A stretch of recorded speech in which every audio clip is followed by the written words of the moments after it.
इसी विषय को ध्यान में रखे हों, तो इसी को हम राष्ट्रवाद कहते हैं। अटल जी ने एक बहुत अच्छी उनकी कुछ पंक्तियां हैं जो मुझे बहुत प्रिय हैं, और उन्होंने कहा था कि शायद राष्ट्रवाद की इससे अच्छी परिभाषा मुझे नहीं लगती कोई हो सकती है, कि भारत जमीन का टुकड़ा नहीं है, जीता जागता राष्ट्र पुरुष है, हिमालय मस्तक है, हिमालय मस्तक है और किरीट है, पंजाब और बंगाल दो विशाल कंधे हैं, कन्याकुमारी इसके चरण हैं, सागर इसके पग पखारता है, ये चंदन की भूमि है, यह अभिनंदन की भूमि है, इसका कंकर कंकर संकर है, इसका बिंदु बिंदु गंगा जल है, हम जिएंगे तो इसके लिए, हम मरेंगे तो इसके लिए।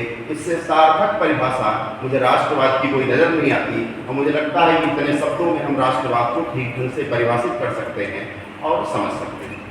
तीसरा एक दीनदयाल जी का मत था, जिसको हम कहते हैं लोक प्रभावित करेंगे। तो लोकमत को प्रभावित करने के पहले दो बिंदुओं में हमने चर्चा की दीनदयाल जी के दो सिद्धांतों पे।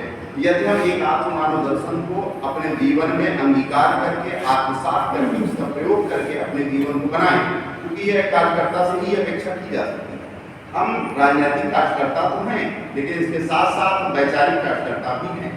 समाज और राष्ट्र के प्रति हमारी अपनी जो जिम्मेदारी है, उसको शायद हमारे सामान्य मनुष्य जो लोग जी रहे हैं अपना काम धाम को, उससे ज़्यादा अच्छे तरीके से समझते हैं, क्योंकि भारतीय जनता पार्टी को हमको उसका किसी भी रूप में प्रतिफल तो मिलता नहीं है। तो जब हम कार्यकर्ता हैं तो इसका उद्देश्य यही है कि हम किस प्रकार से राष्ट्र के हित में, आमजन के हित में अपना काम करें।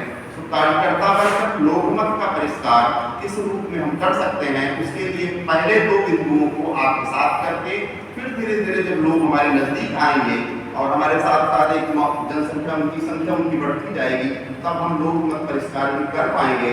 और आज की तारीख में कहीं न कहीं ये चीजें हमने लागू की हैं, तभी हम लोकमत का परिष्कार कर पाए हैं। जैसे 2 बार हम केंद्र में और प्रदेश में भी दोबारा आए हैं, विभिन्न राज्यों में हमारी सरकार है। तीसरा विषय आता है, चौथा विषय जो आता है मूल रूप में यहीं से केंद्र, यहीं से सरकार को 6,000 रुपये प्राप्त हो रहा है, तो 6,000 रुपये में यूरिया या DAP की व्यवस्था तो हो ही जाती है।